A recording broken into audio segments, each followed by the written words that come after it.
It is important as auditors that we review people's access.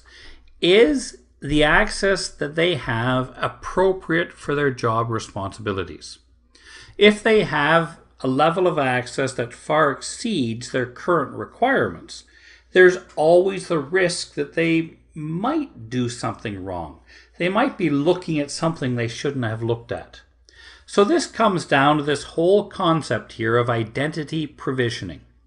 How do we then grant access to a person, to a system? But then how do we manage that access now that they have it? That it still remains appropriate for their actual job responsibilities. And of course, a big part of that is trying to prevent this access creep, or where a person's level access continues to accumulate over time. So now it far exceeds what they actually need for their current job responsibilities. This means that management should have to review the access granted to their users on a fairly frequent basis. When a person no longer requires access, good practice says we remove it. We take away that access that's no longer needed. Now this, of course, is especially important with termination of employment. When a person leaves the company, we don't want them to continue to have access even after they've left. One area that many people struggle with is the theory of access control. And the theory of access control is really based on two concepts: mandatory and discretionary access control. Now these are really simple, so let's make it really simple and easy to understand.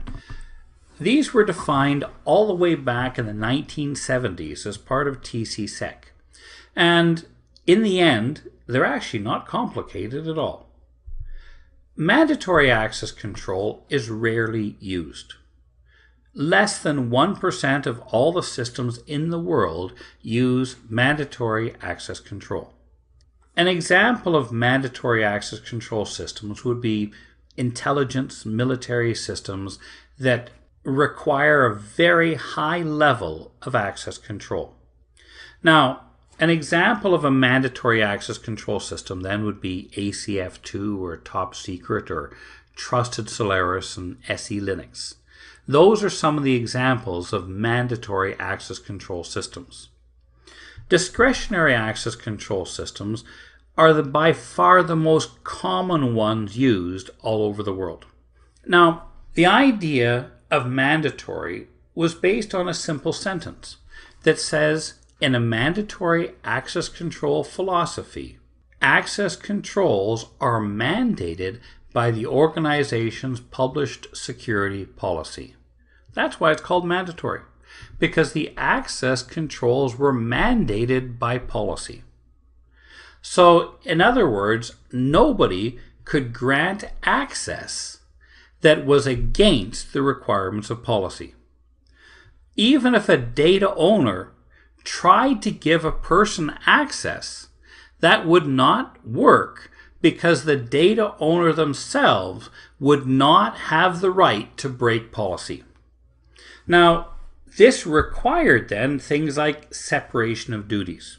You had to have a separation between security administration department and the operators, between the operators and the sysadmins. You had to bring in, and this is one of the reasons why in a mandatory access control world, it's very expensive and very rare. But it requires both, of course, the data owner that says, should you have access to this system or to this data, and it requires clearly defined policies that will be enforced to state what level of access a person should have. Now, a mandatory access control system, therefore, is a much higher level of protection than you would get from a normal discretionary access control system. And one of the requirements of a mandatory access control system is that all subjects or people or entities requesting access had to have a clearance label. And that clearance label said what their level of clearance was. And all objects, files, databases, applications, for example, had to have a classification label. And that classification label said what level of handling or protection that object should have. So what the system did is when Joe, for example, requested access, the system first of all would see, did the data owner grant Joe access? And then secondly, check to make sure that Joe's clearance was equal then to the classification of the object. So that if Joe only had secret level clearance and he was trying to access a top secret file, he would not be allowed to, even if the data owner had written in the rule that said, yes, he could see it. So it required then, in a mandatory access control world, the consent of both the policy and the data owner before a person gained access. It was based on a security admin setting clearance labels, a system owner setting classifications, and then of course specifying what those, should we say, levels of access should be. Over 99% of all the systems in the world are discretionary. Very common. For example, Windows. Windows has never made a mandatory access control system. All Windows systems are discretionary access control. Now, I know some people have tried to argue with me on that, but don't bother. Quite simply, something like Active Directory is a very simple form of role-based access control that is discretionary by nature, because it is based then on the owner and the way the owner has set up the rules. If it was mandatory, we would have to have additional separation of duties and additional labels, for example, applied to it as well. Windows has never in its history made a mandatory access control system. Apple has never made a mandatory access control system. And most flavors of Unix and Linux are both discretionary as well. As we gave an example, SE Linux, for example, and Trusted Solaris. Those are two exceptions. Those are two of the mandatory access control systems. In discretionary, whether or not a person gets access is simply based on what the data owner specified. If the data owner says you get access, you get access. And of course, we don't have that additional check and balance of policy that could even overrule what a data owner or an administrator has actually put in place. It's the most common level of access control that's out there. It might use labels, certainly. Quite often with Active Directory, we'll use some labels. But in a mandatory, it must use labels. In a discretionary, it can.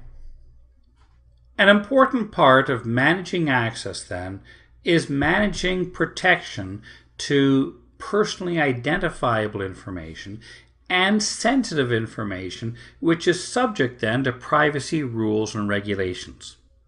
Many of the privacy rules deal with things such as, can data cross borders? If I have data on a citizen of my country, can I store that in the cloud in another country? And many countries and regions of the world have strict limits then on transport-or data flows that place restrictions on the fact that sensitive information on our citizens can't be stored in a place where we do not have a guaranteed level of protection. The idea being that our systems should be secure by design. The ability to support privacy should be built into the systems rather than something we try to add on later. Usually that's not nearly as effective. For example, if I have an application that a customer service representative is going to look at, they can pull up a customer file. What do? We build in the masking of the credit card number.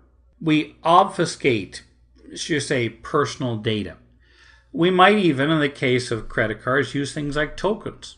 We have even, for example, personal health information. Quite often, if a person's having, say, tests done, blood tests, then the samples that go into the lab don't have the customer name on them.